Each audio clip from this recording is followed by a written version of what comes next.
Okay, so in today's video we're going to be taking a look at the tone curve panel in Lightroom, and it's a really fantastic tool. If you haven't used it before, I recommend you checking it out after you've watched this video.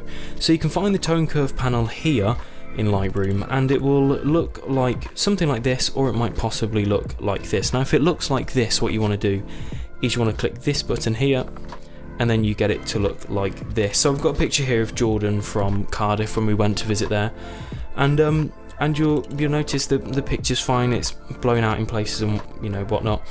But the tone curve panel basically allows you to finely control the light and the dark of red, green and blue. It's kind of a bit difficult to explain, so I'll show you what I mean. So we're currently in RGB, so this is all of them. So what I start by doing is setting 3 points.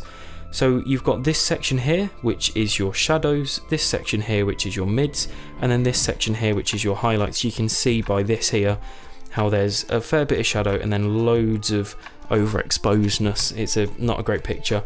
But basically what you can do is, if I wanted to boost the shadows, I could, like that, just by lifting it up or down to reduce them. Or if I wanted to boost the mids, I could do the same there. And the same with the highlights again, so I could bring the highlights all the way down if I wanted. Obviously you can only go so far if your picture's not great, but that's fine. So basically that's what that does. Now if I click this button here where it says channel, you can actually click on here and you can see red, green and blue. So if I went to red, for instance, I'll set my 3 points like so. And now if I thought, oh, there's a bit too much red in her face, I can actually reduce that. So if I pull that down, you can see I can reduce it all the way, make a bright blue if I wanted, or I can boost it all the way up and make a red.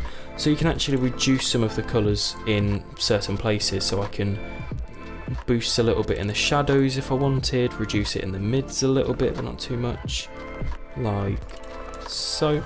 And I could say that I don't want any reds in the highlights, I want to make it really blue, for instance. You can do that with the curves panel, and you can do this for all of them. So blue, for instance, if I wanted to crush the blue into the shadows, I can actually use this one here and I can lift it up. Now if you look where Jordan's hair is, you'll see how the blue is getting crushed in there. So that's how you can add some of that. I can even pull this down a bit more, you can see how yellow, or I can add more blue in the shadows, so you can really finely control it. Now one of my favourite features about the tone curve panel is the Instagram look, as we're going to call it.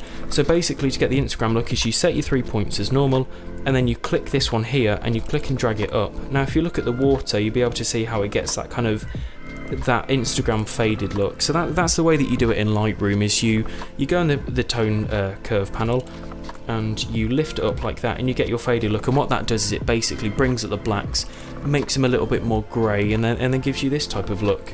So that's why I really like the tone curves panel, because it's so useful. You can use it for so many different things. If there's too much red in it, you'd have to go and find it. You can just bring it down, or you want to add some blue in the shadows, or you want the Instagram look, you can do that.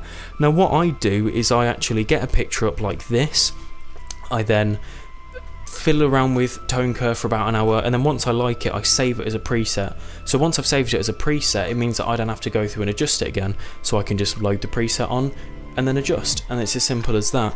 And yeah, you can use it for pretty much anything. It's such a useful tool that you really have to explore to get used to it and to realise what power it has, really.